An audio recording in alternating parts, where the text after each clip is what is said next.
Great. Thanks for joining us today, everyone. We've got a bit of a global call going on here.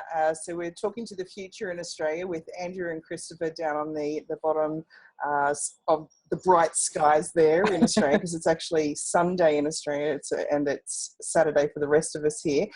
So Andrew and Christopher from globalwanderers.com, and Sam and Zab are from indefiniteadventure.com, and they're in Scotland at the moment, so just getting in the last part of a Saturday. And Danny is actually an hour behind us, house sitting in Seattle at the moment. Is that correct? Yes. Okay, and maybe everyone who those who have actually taken part in the House Sitting Academy or seen some of our work before know that we've actually interviewed Danny a couple of times from @𝗣𝗲𝗀𝗀𝗧𝗍𝗏𝗧𝗏. So we're feeling a little bit kind of out of our depth here with all these travel bloggers. Kind of like, we're just not as cool as you guys, sorry. But we are in the jungle in Costa Rica. That's pretty cool. Yeah, that's cool. So the topic of today, and the reason why we've actually got us all here, is to talk about LGBT house sitting. And really the context of the whole house sitting summit is, for us, we truly believe that there is a house sit for everybody. And, you know, it doesn't matter if you're single, if you're a couple, if you're young, you're old, you're gay, you've got kids with you, you're traveling with your own pets. It kind of covers everything. But we really wanted to talk about and bring to the awareness of the LGBT and LGBT-friendly community of the world that house sitting exists and that you can go and do it. So hearing from our friends here that have all house sat, 3 of us here are house sitting currently at the moment, and the boys up in Scotland are visiting family at the moment and haven't house sat for about a year, but we did want to actually hear about one of their stories as well. So what I'd like to do is maybe just kind of have everyone briefly introduce yourself, tell us how long you've been traveling, and you know, roughly how many house sits you've done, and then maybe we'll go from there and see what sort of comes up out of that. So let's start with Scotland. You are kidding me.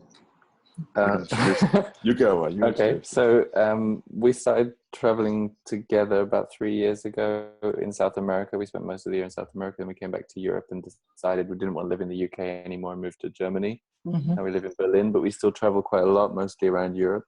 We've been to Asia as well, and we might be off to Mexico soon. We've house sat, I think, 3 different times.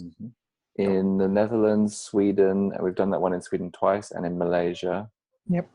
The Malaysia one is where you had a little bit of a situation that we'd like to come back and have a talk about, because you have got a blog post about that as well. But let's go to Danny next, seeing as we go from the boys who are living in Germany to the German girl who no longer wants to live in Germany. Yes, I'm actually celebrating my 10-year anniversary this year of leaving Germany. That's very exciting. Yes, I've been traveling full time since 2010 and house sat around 30 times now, all over the world. Like also Asia, North America, South America, Europe, and now with this fat cat in Seattle. Well, Danny, can you just point out with globetrottergirls.com, if it's okay to sort of share the story of how the travel blog started and really how your house sitting started, because both you and former girlfriend Jess are the authors of Break Free, the Ultimate House Sitting Guide. So you continued house sitting even though you're on your own now? Yes, sometimes with a girl, sometimes without. That we want to talk about. So you're really singles here at the moment, or at least in the dating game. So yeah, that's cool. And talking to the future. Constantly having to update your profile, Danny, whether or not you're single. We started house sitting in May of 2016. In New Zealand. We were thinking of moving to New Zealand, went to New Zealand, thought we'd do some house sitting to find out where we want to live, fell in love with house sitting, and I've been doing it since. So I think this is we're currently in Sydney, back in Sydney, and this is our 7th house sit, and then we'll go to Darwin and Brisbane. In terms of the LGBT thing though, 3 out of our first 5 house sits were with gay couples or gay people, and it's was a real eye-opener in terms of just we didn't actively seek that out. It happened that way. So. Yeah. Well, actually, I forgot to tell Nat this, but when we did a rough calculation the other day of how many house sits we've done, it worked out to be about 15% of ours have actually been for, I was going to ask you that. Gay or lesbian couples. So we're coming up on our, I think we're like 38 house sits or something now, and I think we've done 4, and we did a repeat sit as well. We've done a couple of repeat sits as well. Yeah, probably about 5 or 6 house sits. For gay and lesbian couples. So. Yeah. And I think there is definitely that like attract like aspect. There's definitely a feeling like part of the family kind of thing. And I guess maybe if you guys have got any feedback to start with, say if you have house sat for any gay couples or even singles, whether there is that kind of, you felt like there was a synergy right away, or I don't know, that like attracts like, as you say. Well, Definitely. Sorry. No, I just wanted to say real quick, I had actually people approach me on the house sitting websites, and they made it clear like that they were a gay or lesbian couple and asked if I was available to sit for them. Unfortunately, it's never worked out for me, so I actually have never house sat for a gay couple. Oh wow, really? Wow, that's surprising. No. Yeah. Timing. Yeah, all about timing. We've not had any negative sort of experiences from anybody, whether they be gay, straight, or whatever. The people that we first got our first house sit work for were a straight couple, and their reaction when they first got our request for wanting to house sit for them was, oh, 2 guys, that's something we never really considered before. But one of the reasons that we also got sort of top of the list with them is that their dog prefers to be with male company rather than female company. There you go. So we didn't necessarily get the house sit because we were gay, but because we were 2 guys. And those people had no issue at all with giving us the gig. And that happened again to one of the other dogs that was more comfortable around guys. So the fact that we were 2 guys actually helped. So, and I think the other thing that we've found too with gay people, we've been approached by other gay couples as well wanting us to house sit. And I think it's what Jody says, it's like for like, people just say it's easier. They don't have to worry about, taking photos down off walls or, anything. It's just, we understand their lifestyle, they understand ours, and it's just cruisy. So.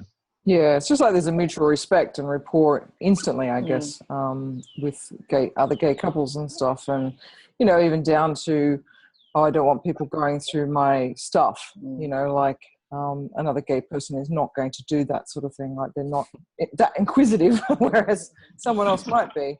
And so there's that element too. We've certainly run into that. And we've also had the opposite to you guys, where they wanted 2 females or a female. The animals because the animals were used to females, so we gave it. I've had that several times. Yeah, they can't stand men and women. Oh, right. I've definitely read house sitting listings and I thought, oh, that sounds perfect. Like I would love to do this house sit, and then there's a line, oh, only females, please, because the cats are afraid of men or something. Yeah. Well, a lot of, we were just talking about it before we started recording, was that a lot of the pets that you do look after in house sitting are actually rescue pets. So some of them actually have gone through quite traumatic backgrounds and stuff before they've come into the family home, and you just don't know what they've gone through, sort of thing. So they do get a little bit tense about, guys that wear red hats and this, and it's like just weird stuff at times, but it's like, okay, I got to go with it. Well, I mean, it's part of the topic of discussion, that I like to use the term that, house sitting itself does not discriminate, that there is a house sit for everybody. But some of the house sits excuse me, that we've been on, we've actually had quite racist dogs. Like, we've actually had a black Doberman who would bark his head off at any black man, but be totally fine with any white man. And it's like, dude, you know, what's going on here? I had the same experience in Mexico. They actually trained their dog to bark at Mexicans, but not at white people. Yeah.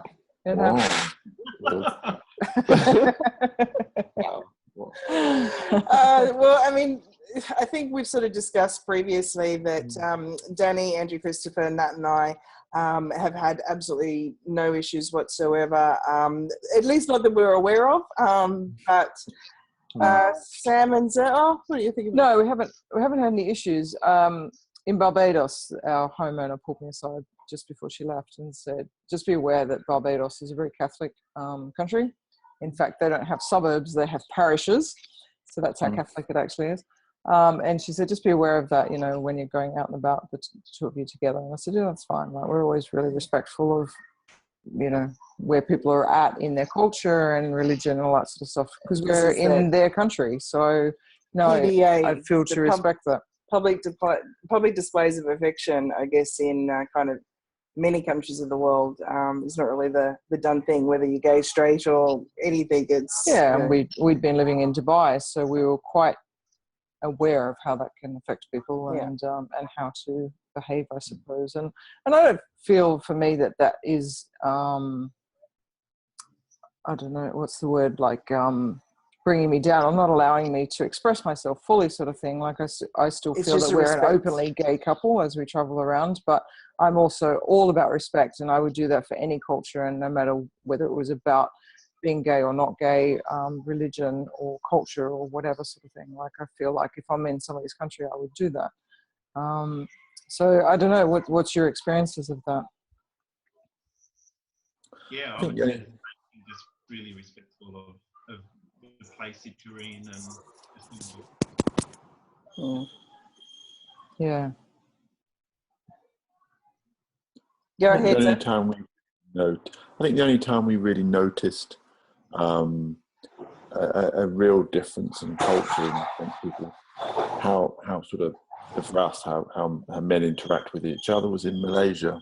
And a few guys we talked there were sort of saying, you know, how they consider different aspects of the culture when they sort of go out, not hold hands. I think it's the first time we've really noticed it, isn't it, actually? But it's in Malaysia, it's also, like you said, it's also a place where opposite sex couples don't show affection publicly either. So. Yeah, it's an Islamic country that, you know, under the Muslim, it's just something that it's about out of respect. But what's really interesting, and what we did find living in Dubai, was that one of the traditions, I guess, is when two men walk along, they will hold hands to show a sign of respect to their conversation. So they're in conversation with each other to say, hey, you have my attention. And a lot of the girls will do the same, etc. So it's really nice to see. And I actually felt a lot more comfortable in Dubai than in some really highly Catholic countries of the world, where I wouldn't even dare touch Nat.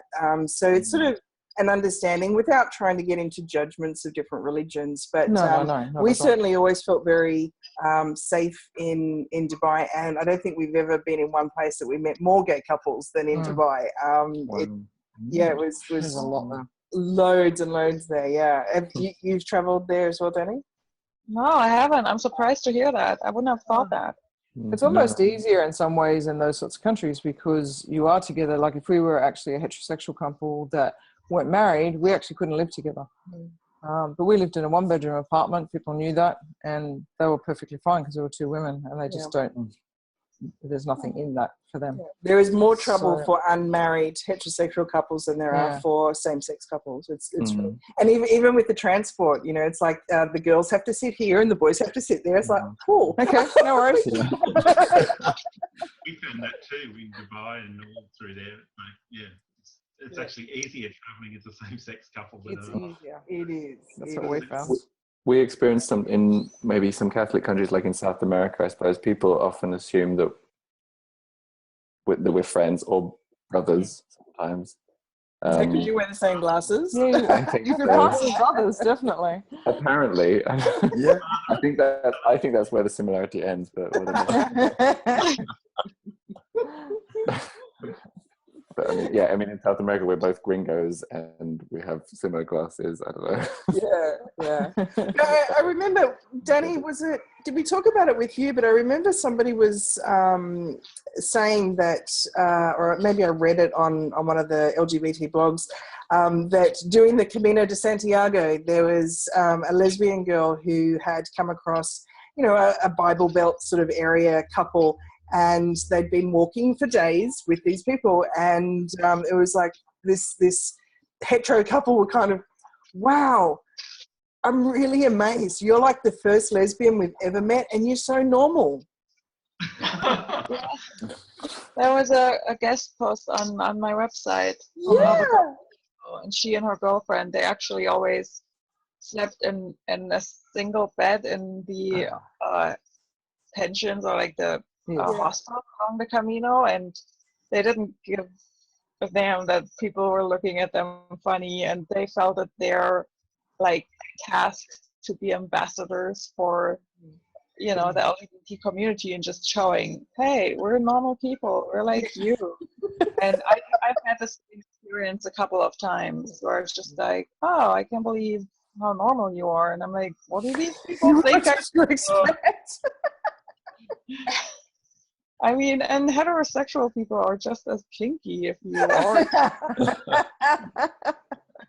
Kink is for everyone. I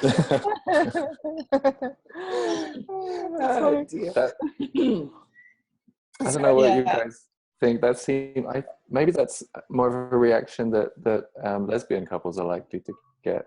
I don't know. I mean, I've never really experienced homophobia directly, but I feel like I'm less likely to get the kind of, oh, you're so normal reaction than a kind of just surprise and maybe slight horror.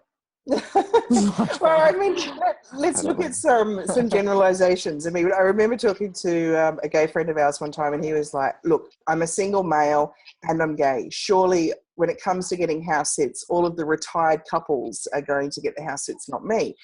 And I said to him, look, let's look at your benefits. There is actually a generalization out there that gay men are fastidiously clean and tidy and great decorators and wonderful in the kitchen and all that. And he was most of those things, except that he didn't like cleaning after himself in the kitchen. He was a great cook, but he actually was not very good in the kitchen because we have house sat with him. But it was, this sort of conversation to say, like, whatever people's prejudgments are sometimes can really work to your advantage.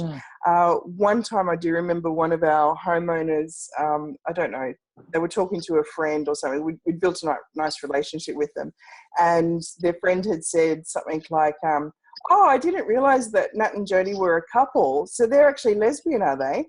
Get them to build you something. Build you a website or do that.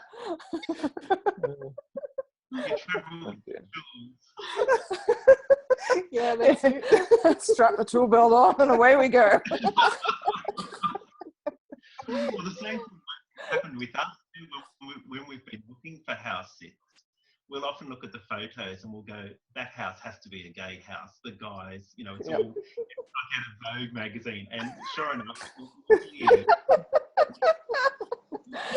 can always guarantee to get a nice house sit for a gay couple. You have to try it out, Danny. It's really fun. I'm gonna house it at some point for gay or lesbian couples. Yes, yeah. I'm gonna get one. Definitely. Absolutely. So yeah, I think it's time now. We've got like kind of lots of, I guess, as I was trying to say before, 3 out of the 4 of us here have actually had zero problem whatsoever with getting house sits and being on house sits, etc. But I'd like the boys to give us your experience of what happened on the house sit in Malaysia. If you could just talk us through it. I mean, we'll have the link to your blog as well, but Please share that with us. Sure. Yeah. So that it was last Christmas. Christmas and New Year we house sat in Penang in Malaysia.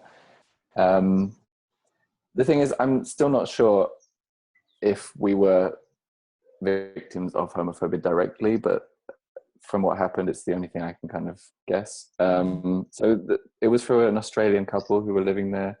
A straight couple. They were it was fine, very friendly. They knew, I mean, they obviously knew straight away that we were a gay couple. They didn't have any problems with it. They didn't even mention it, actually.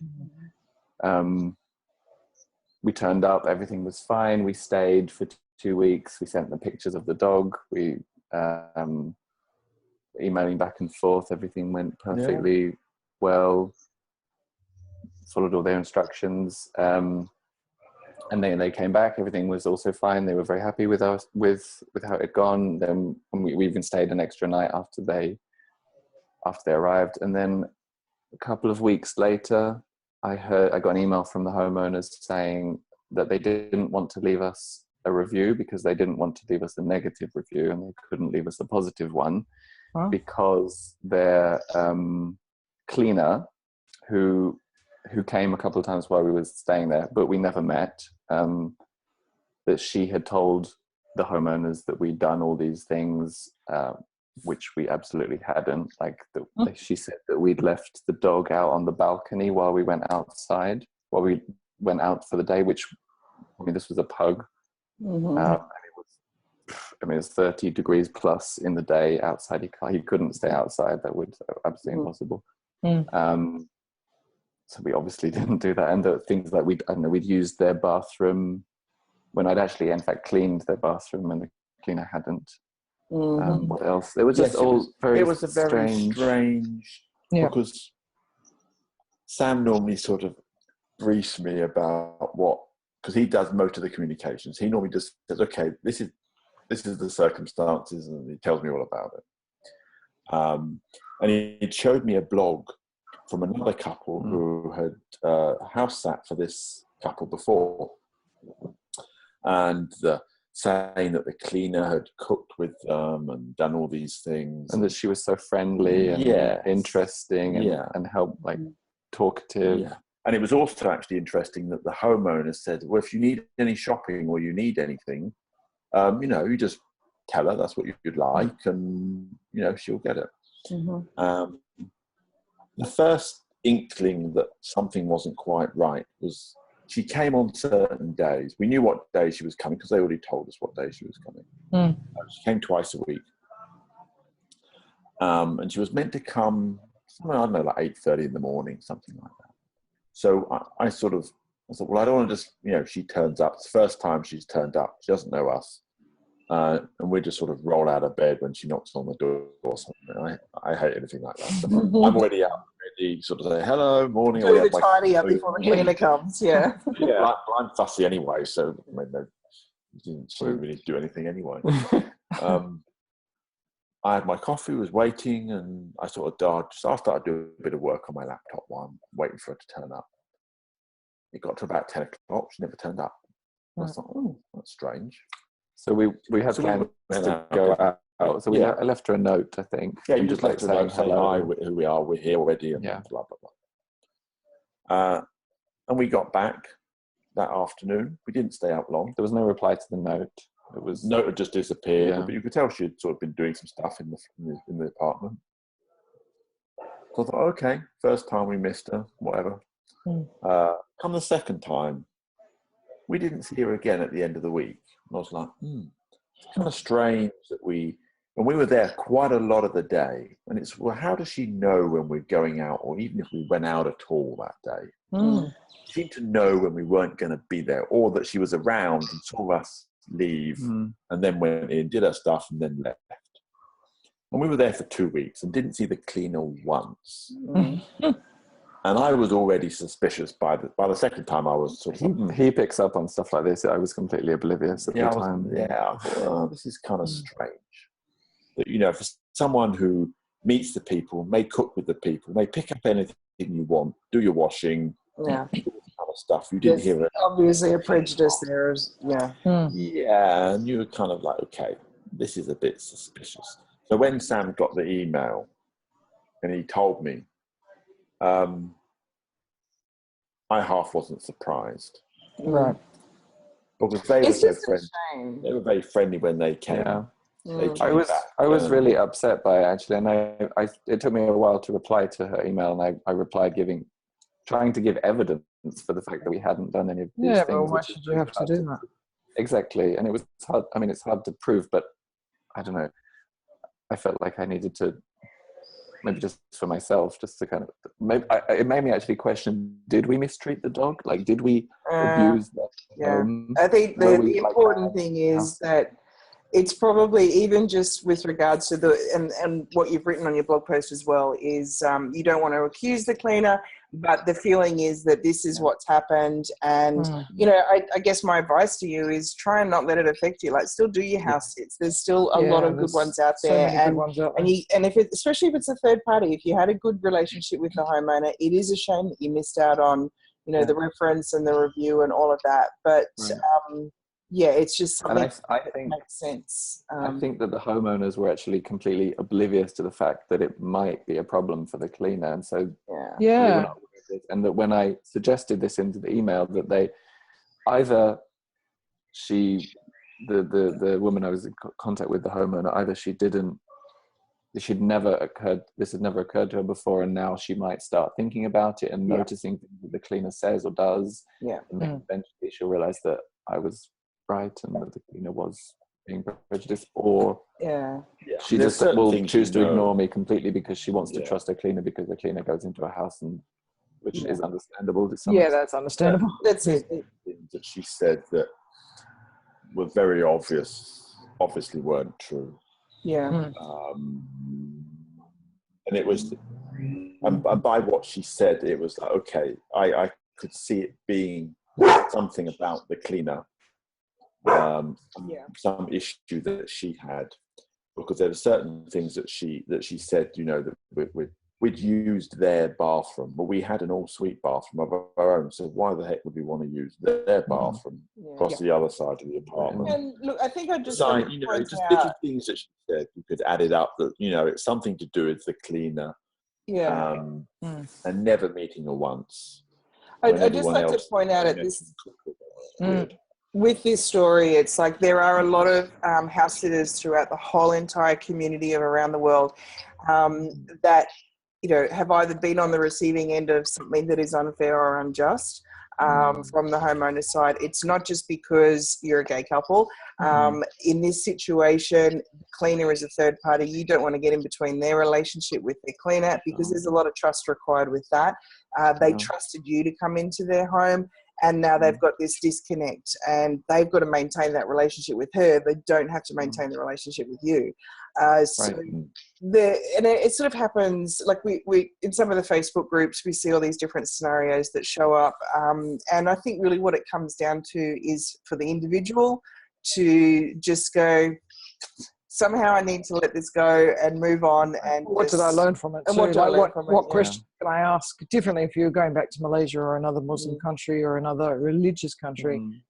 What questions do I need to ask? Maybe the homeowner is okay, but maybe they do have repair people come in, or, you know, maintenance people, whatever, that are there regularly, and maybe they're not okay. And it's like, okay, like I just need to be up front. And, you know, one couple had asked us, are you a couple? You know, should I be prepared? Well, they said it nicely. They said, do you have a bedroom each? Should we have 2 bedrooms or 1? I said, no, 1's fine, thank you.